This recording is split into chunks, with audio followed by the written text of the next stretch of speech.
Hey guys, so for tonight for dinner we're having barbecue chicken and German style potato and green bean salad.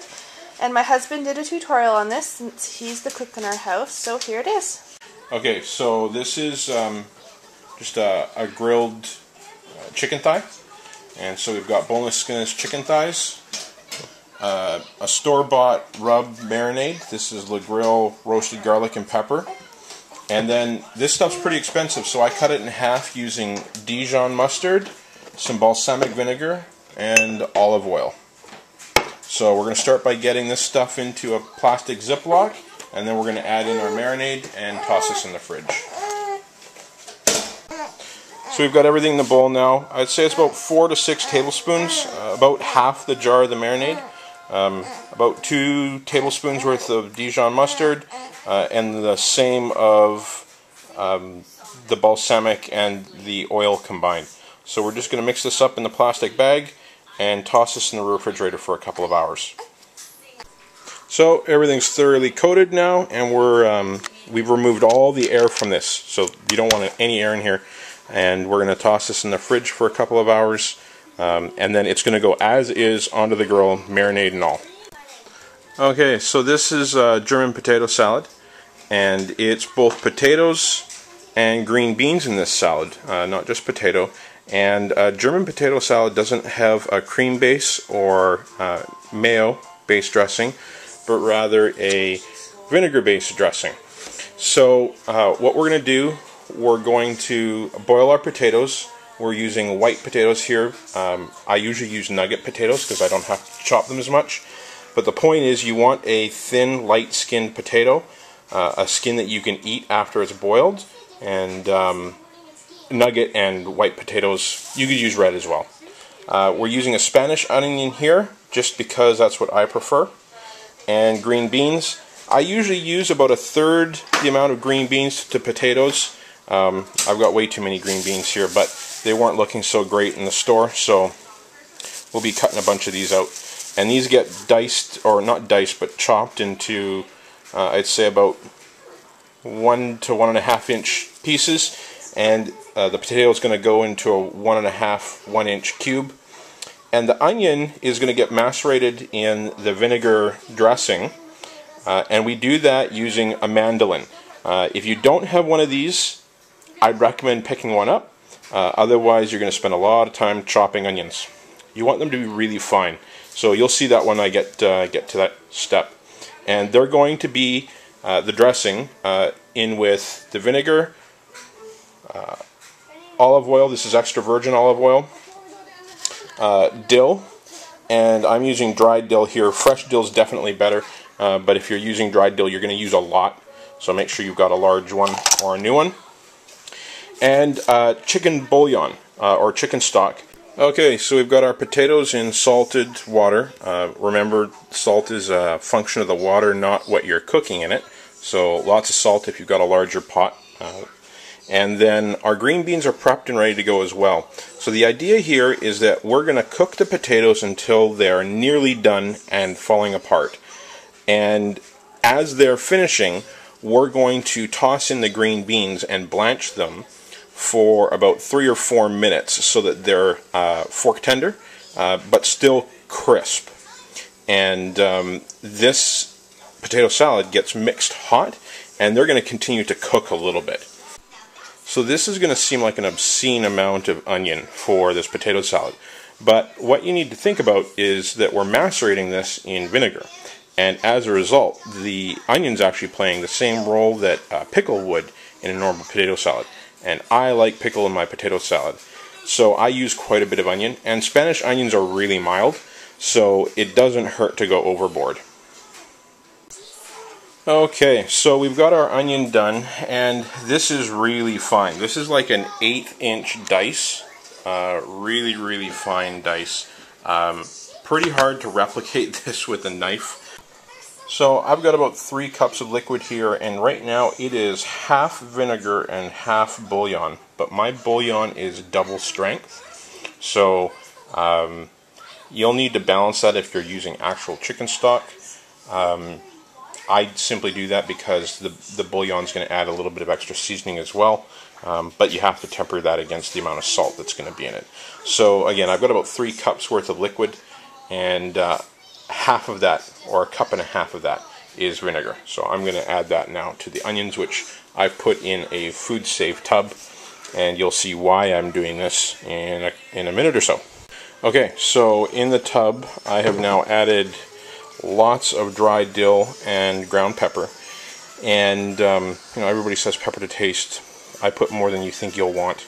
I mean, there's a lot of liquid in here for the amount of potatoes we've got, which seems strange because we're going to end up with a potato salad with a creamy dressing, but a lot of that is going to come from the starch that gets released from the potatoes. So that's why we've got such a large bin.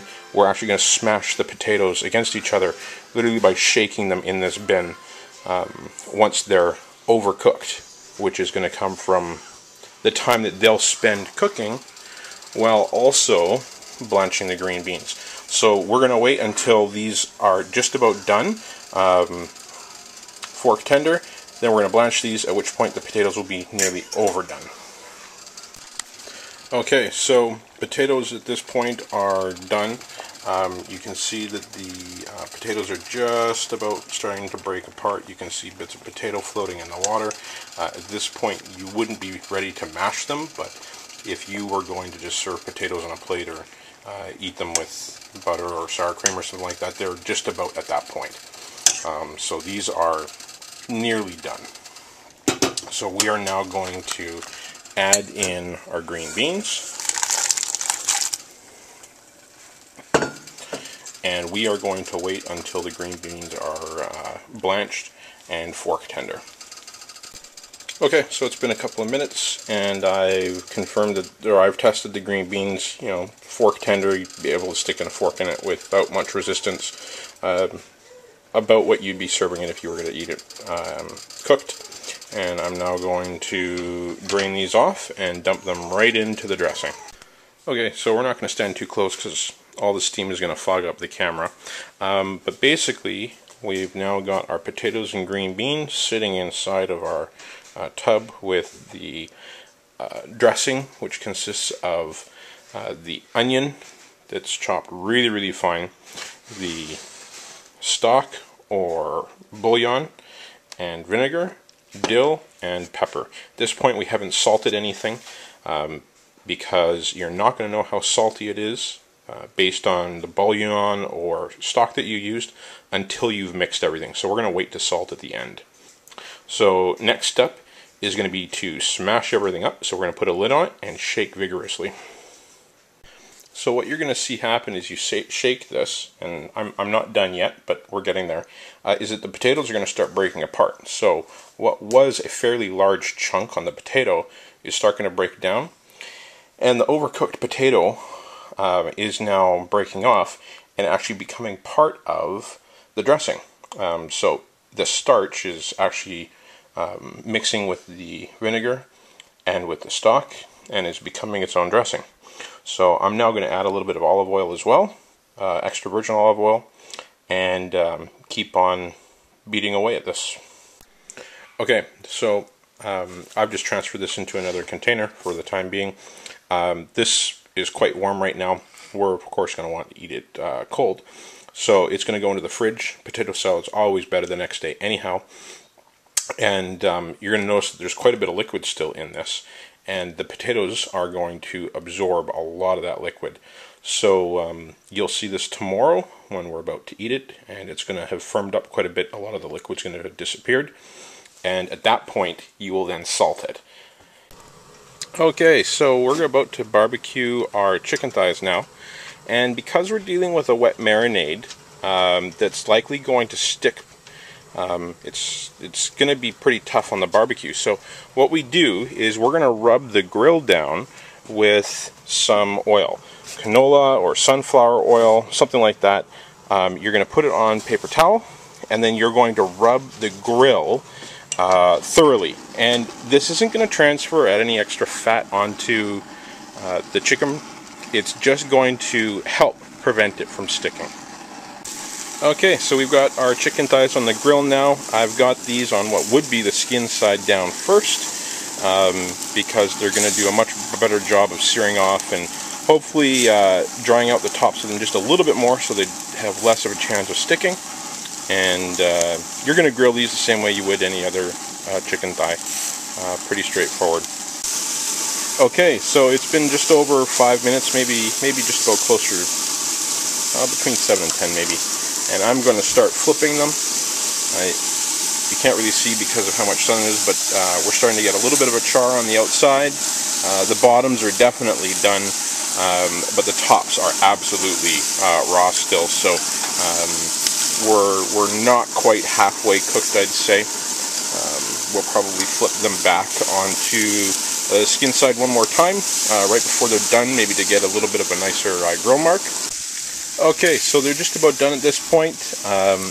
I'm going to finish it up with the grill open so that the heat's a little bit lower, but I'm going to work on getting my grill marks. And you'll just want to watch for your hot spots and for your smaller pieces so they don't overcook and get really chewy.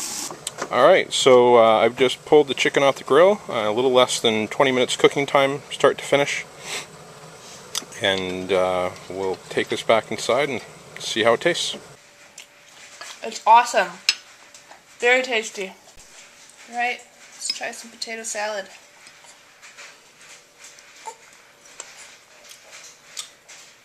It's really good. I like this potato salad because it's tiny. It's very good.